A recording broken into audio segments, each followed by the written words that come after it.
It is an honor to have you all here, and my family, and you guys have just mentored me.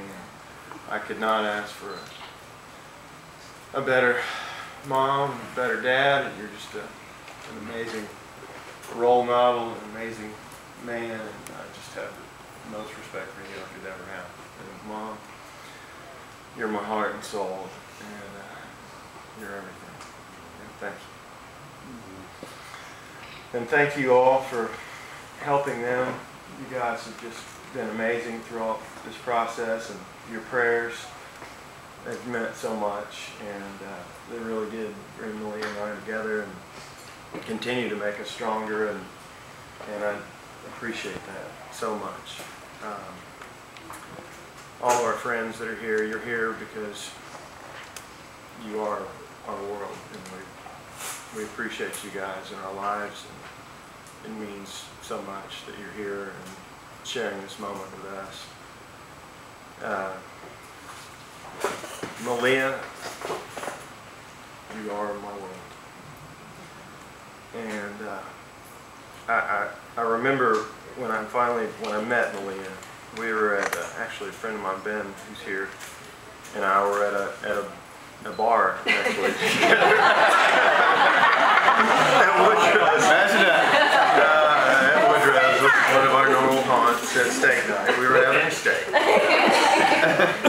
Dinner. And I remember seeing Malia, and I was just like, oh my gosh, she is just gorgeous. I got to figure out how to talk to her. And I don't have the BS that my friend Ben does. And Ben was talking to her and hanging out. And I saw Malia slip off to the bar to get a drink. And so I went over to the bar, and I had it in. I knew the bartenders. And so I got right up there and like, Gordon, hey, how you doing? And they brought my drink right out, and Malia looks at me like, hey, that's not fair. I was in front of you. And I was like, oh, here, let me buy you a drink. And she was first, and she'll let you know it too. She always will be. She always. No. So anyway, I talked to her we sat there for about an hour, and just it seemed like I knew her forever. And I didn't have the guts to get her number, but I knew people that knew her, and I was like, okay, cool, I'll call her tomorrow. And so she walks off with some of her friends, and I'm sitting at the bar by myself with Christy. And I'm sitting there at the bar by myself, and I'm like, golly, what do I got to figure out how to get a hold of it. And sure enough, she walks back in. She's but like, wait, you didn't know this part of the story.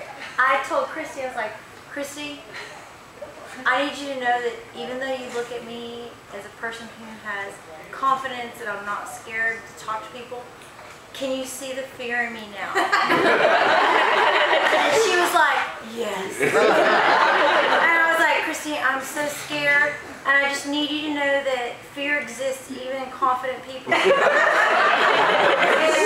I'm going to go back and talk to them. And I cannot leave this situation knowing that we're not ever going to speak again. And she was like, Malia, I see your fear, and I understand it. Go and see if you can do what you can. I was like, I'll be back.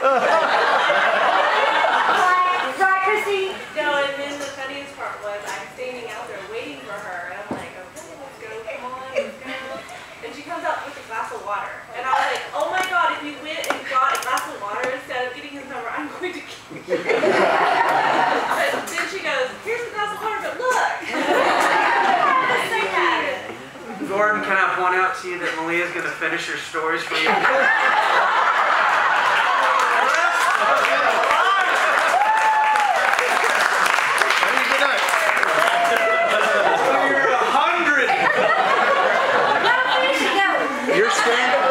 You're standing up and she's talking.